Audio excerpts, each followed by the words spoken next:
ಆತ ಸಮಾಜ ಸೇವೆ ಮಾಡ್ತೀನಿ, ನೊಂದವರ ಕಣ್ಣೀರು ಒರೆಸ್ತೀನಿ ಅಂತ ಬಿಲ್ಡಪ್ ಕೊಡ್ತಾ ಇದ್ದ. ಸಹಾಯ ಕೇಳಿ ಬಂದ ಮಹಿಳೆಯನ್ನೇ ತನ್ನ ಬಲೆಗೆ ಬೀಳಿಸಿಕೊಂಡು ಕಾರಲ್ಲೇ ಕಾಟ ಕೊಟ್ಟಿದ್ದ. ಗಂಡನ ಕಳ್ಳಾಟಕ್ಕೆ ಸಿಡಿದ ಪತ್ನಿ ಸೋಷಿಯಲ್ ಮೀಡಿಯಾದಲ್ಲಿ ಜನ್ಮಜಾಲಾಡಿದ್ದಾಳೆ.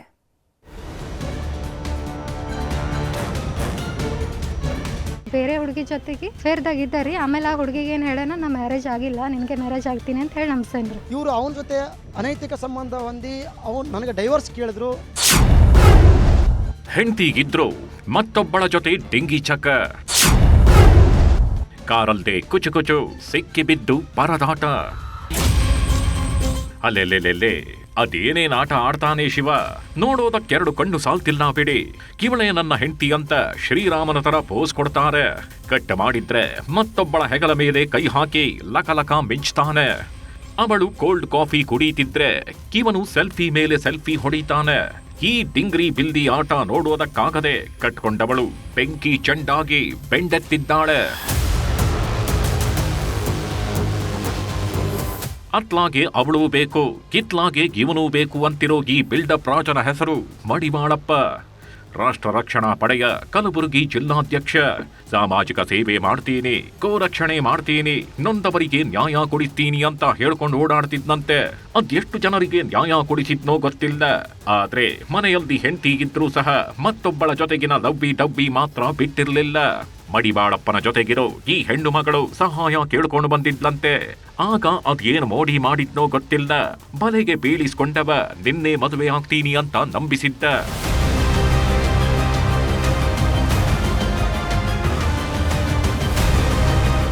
ಜುಲೈ 11ರಂದು ಮಹಿಳೆಯನ್ನ ಕಾರಲ್ಲಿ ಕರ್ಕೊಂಡು ಹೋಗಿದ್ನಂತೆ. ಈ ವೇಳೆ ಕಾರಲ್ಲದೆ ಮೈಕೈ ಮುಟ್ಟಿ ಟಾರ್ಚರ್ ಕೊಟ್ಟಿದ್ದಾನೆ. ಬೇಡ ಬೇಡ ಅಂದ್ರು ಕೊಡಬಾರದ ಕಾಟ ಕೊಟ್ಟಿದ್ದಂತೆ. ಹೀಗಾಗಿ ಭಯಬಿದ್ದ ಮಹಿಳೆ ತಕ್ಷಣ ಪೊಲೀಸರಿಗೆ ಕಾಲ್ ಮಾಡಿದ್ದಾಳೆ. ಪೊಲೀಸರು ಸ್ಥಳಕ್ಕೆ ಬರುವಷ್ಟರಲ್ಲಿ ಮಡಿವಾಳಪ್ಪ ಅಲ್ಲಿಂದ ಕಾಲ್ ಕಿತ್ತಿದ್ದ. ಇದೇ ವಿಚಾರಕ್ಕೆ ಬ್ರಹ್ಮಾಪುರ ಠಾಣೆಯಲ್ಲಿ ಮಹಿಳೆ ದೂರು ಕೊಟ್ಟಿದ್ಲು.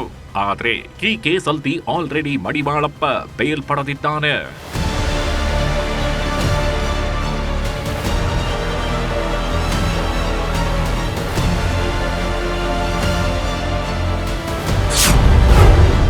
ಅಡ್ನಾಡಿ ಗಂಡನ ದವ್ವಿ ಡವ್ವಿ, ಹೆಂಡತಿ ಸಿಡಿಮಿಡಿ.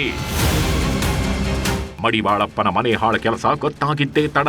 ಪತ್ನಿ ವಿದ್ಯಾಶ್ರೀ ಗಂಡನ ವಿರುದ್ಧ ಸಿಡಿದೆದ್ದಿದ್ದಾಳೆ. ಸೋಷಿಯಲ್ ಮೀಡಿಯಾದಲ್ಲಿ ರೀಲ್ಸ್ ಮಾಡಿ ಜನ್ಮ ಜಾಲಾಡಿದ್ದಾಳೆ. ಅಷ್ಟೇ ಅಲ್ದ, ರಾಷ್ಟ್ರ ರಕ್ಷಣಾ ಪಡೆ ಸಂಘಟನೆಯ ಹೆಸರಲ್ಲಿ ಹೆಣ್ಣು ಮಕ್ಕಳಿಗೆ ಮೋಸ ಮಾಡ್ತಾನೆ, ಅಧಿಕಾರಿಗಳಿಗೆ ಕಿರುಕುಳ ಕೊಡ್ತಾನೆ. ಇದನ್ನ ಪ್ರಶ್ನೆ ಮಾಡಿದ್ರೆ ನನಗೂ ಟಾರ್ಚರ್ ಕೊಡ್ತಾನೆ ಅಂತ ಠಾಣೆ ಮೆಟ್ಟಿಲೇರಿದ್ದಾರೆ. 7 ವರ್ಷ ಆಯ್ತ್ರಿ ಮ್ಯಾರೇಜ್ ಆಗಿ. ಲವ್ ಮ್ಯಾರೇಜ್ ಆಗಿತ್ರಿ. ಪಪ್ಪ ಮಮ್ಮಿ ಯಾರು ಮಾತಾಡಲ್ರಿ ನಮ್ದು ಲವ್ ಮ್ಯಾರೇಜ್ ಆದಾಗಿನಿಂದ. ಇವ ನನಗೆ ಯಾವಾಗ ಲವ್ ಮ್ಯಾರೇಜ್ ಆಗ್ಯಾನ ಅವಾಗಿನಿಂದ ಟಾರ್ಚರ್ ರೀ. ಬೇರೆ ಹುಡುಗಿರಿಂದ ರೀ ಅಫೇರೇ ರೀ. ಅವಾಗಿನಿಂದ ಟಾರ್ಚರೇ ಆಗ್ಲತ್ತದ್ರಿ. ಇವಾಗ ಏನಂದ್ರೆ ಬೇರೆ ಹುಡುಗಿ ಜೊತೆಗೆ ಅಫೇರ್ದಾಗಿದ್ದಾರೆ. ಆಮೇಲೆ ಆ ಹುಡುಗಿಗೆ ಏನು ಹೇಳೋಣ, ನಾ ಮ್ಯಾರೇಜ್ ಆಗಿಲ್ಲ, ನಿನಗೆ ಮ್ಯಾರೇಜ್ ಆಗ್ತೀನಿ ಅಂತ ಹೇಳಿ ನಂಬಿಸೇನ್ರಿ.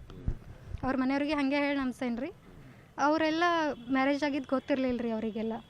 ಆಯಿತು ನನ್ನ ಮಗಳಿಗೆ ಮಾಡ್ಕೊ, ನೀ ಮ್ಯಾರೇಜ್ ಆಗು ಅಂತ ಅವರು ಒಪ್ಕೊಂಡಾರ್ರಿ. ಆಮೇಲೆ ಅದು ಎಲ್ಲ ವಿಷಯ ನನಗೆ ಗೊತ್ತಾದ್ಮೇಲೆ ನಾ ಆ ಹುಡುಗಿ ಮನೆಯವ್ರಿಗೆ ಮಾತಾಡೀನಿ ರೀ. ನಮ್ಮ ಮ್ಯಾರೇಜ್ ಆಗ್ಯದ, ನಮ್ಮ ಲೈಫ್ನಾಗ ಬರಬೇಡ, ನಮ್ಮ ಮಗ ಅಂತ ಹೇಳೀನಿ ರೀ. ಆ ಹುಡುಗಿಗೆ ಅದೆಲ್ಲ ಗೊತ್ತಾದ್ಮೇಲೆ ಆ ಹುಡುಗಿ FIR ಮಾಡ್ಯಾಳ್ರಿ ಇವ್ನ ಮೇಲೆ ಬಂದು. ನನಗೆ ಟಾರ್ಚರ್ ನನ್ನ ಜೊತೆ ಚೆನ್ನಾಗಿಲ್ಲ ರೀ. ಅವನು 7 ವರ್ಷ ಆಯಿತು ಮ್ಯಾರೇಜ್ ಆದಾಗಿನಿಂದ ಇದೇ ಇದೆ ರೀ. ಪೊಲೀಸ್ ಸ್ಟೇಷನ್ ತಿರುಗಿ ಸಾಕಾಗಿದ್ರಿ, ಎಲ್ಲಿ ನ್ಯಾಯ ಅಂತೂ ಸಿಕ್ಕಿಲ್ಲ ರೀ. ಈ ಎಲ್ಲ ಆರೋಪಗಳ ಮಧ್ಯೆ ಹೆಂಡತಿ ವಿರುದ್ಧವೇ ಮಡಿವಾಳಪ್ಪ ಅಕ್ರಮ ಸಂಬಂಧದ ಬಾಂಬ್ ಸಿಡಿಸಿದ್ದಾನೆ. ವಿದ್ಯಾಶ್ರೀ ನನ್ನ ಜೊತೆ ಲವ್ ಮ್ಯಾರೇಜ್ ಆಗಿದ್ಲು. ಮದುವೆ ಆದ್ಮೇಲೆ ಸಚಿನ್ ಎಂಬಾತನ ಜೊತೆ ಅಫೇರ್ ಇಟ್ಕೊಂಡಿದ್ದಾಳೆ. ಡಿವೋರ್ಸ್ಗಾಗಿ ಅವಳೇ ಈ ರೀತಿ ಮಾಡಿದ್ದಾಳೆ. ಮಹಿಳೆಯನ್ನ ಅವಳೇ ಕಳುಹಿಸಿ ಬ್ಲಾಕ್ ಮೇಲ್ ಮಾಡಿಸಿದ್ದಾಳೆ. ಇದಕ್ಕೆಲ್ಲ ನನ್ನ ಹೆಂಡತಿಯೇ ಮಾಸ್ಟರ್ ಮೈಂಡ್ ಅಂತ ಆರೋಪಿಸಿದ್ದಾನೆ. ನನ್ನ ಜೊತೆ ಇವರು ಚೆನ್ನಾಗಿದ್ರು. ಎಲ್ಲಿ ಅಂದರೆ ನ್ಯೂ ರಾಘವೇಂದ್ರ ಕಾಲನಿಯಲ್ಲಿ ಇದ್ವಿ. ನಮಗೊಂದು ಗಂಡು ಮಗು ಕೂಡ ಆಗಿರುತ್ತೆ. ಗಂಡು ಮಗು ಆದ ನಂತರ ಇವರು ನಮ್ಮ ಮಿಸ್ಸಸ್ ಅವರು ಅಲ್ಲಿ ನ್ಯೂ ರಾಘವೇಂದ್ರ ಕಾಲನಿಯಲ್ಲಿ ರೆಂಟ್ ಇದ್ದಾಗ ಅದರ ಮೇಲ್ಗಡೆ ಒಬ್ಬರು ಮೆಡಿಕಲ್ ರೆಫರೇಟಿವ್ ಅಂತ ಕೆಲಸ ಮಾಡ್ತಿದ್ರು, ಸಚಿನ್ ಪಟ್ನೆ ಅಂತ. ಮೂಲತಃ ಬಿದರ್ದವನು ಇವನು. ಅದು ಕೂಡ ದಾಖಲಾತಿ ವಿಡಿಯೋ ನನ್ನ ಹತ್ರ ಇದೆ, ನಾನು ನಿಮಗೆ ಒದಗಿಸ್ತೀನಿ ವಿಡಿಯೋ. ಇವರು ಅವನ ಜೊತೆ ಅನೈತಿಕ ಸಂಬಂಧ ಹೊಂದಿ ಅವನು ನನಗೆ ಡೈವರ್ಸ್ ಕೇಳಿದ್ರು. ನಾನು ಡೈವರ್ಸ್ ಕೊಡಿಲ್ಲ. ಆದರೂ ಕೂಡ ಇವರು ನನ್ನ ಮೇಲೆ ಸುಳ್ಳು ಆಪಾದನೆ ಮಾಡಿ ಮಹಿಳಾ ಪೊಲೀಸ್ ಆವಾಗಲೂ ಕೂಡ ಇದೇ ಥರ ಸುಳ್ಳು ಆಪಾದನೆ ಮಾಡಿದರು. ಇವತ್ತು ಕೂಡ ಏನು ಮಾಡಿದ್ರು ಅಂದರೆ ಇದೇ ನನ್ನ ಹೆಂಡತಿ ವಿದ್ಯಾಶ್ರೀ ಅಂಬಿಕಾ ಅವರಿಗೆ ಕರೆಸಿ ಇದ್ರ ಹಿಂದ್ಗಡೆ ಇನ್ನೂ ಹಲವರ ಕೈವಾಡ ಇದೆ. ಕರೆಸಿ ಸುಳ್ಳು FIR ಯಾಕೆ ಮಾಡಿದ್ದಾರೆ ಅಂದರೆ ನಾನು ಡೈವರ್ಸ್ ಕೊಡ್ತಾ ಇಲ್ಲ ಅಂತ. ಒಟ್ಟಾರೆ ಪರಸ್ತ್ರೀ ಹಿಂದೆ ಹೋದ ಮಡಿವಾಳಪ್ಪ ಸಂಕಷ್ಟಕ್ಕೆ ಸಿಲುಕಿದ್ದಾನೆ. ನ್ಯಾಯ ಕೊಡಿಸ್ತೀನಿ ಅಂತಿದ್ದವ ಕಟ್ಕೊಂಡವಳಿಗೆ ಅನ್ಯಾಯ ಮಾಡಿದ್ನ ಅನ್ನೋ ಪ್ರಶ್ನೆ ಮೂಡಿದೆ.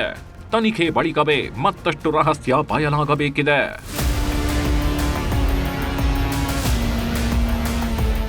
ಅರುಣ್ ಕುಮಾರ್ ಕದಂ, ನ್ಯೂಸ್ 18 ಕಲಬುರಗಿ.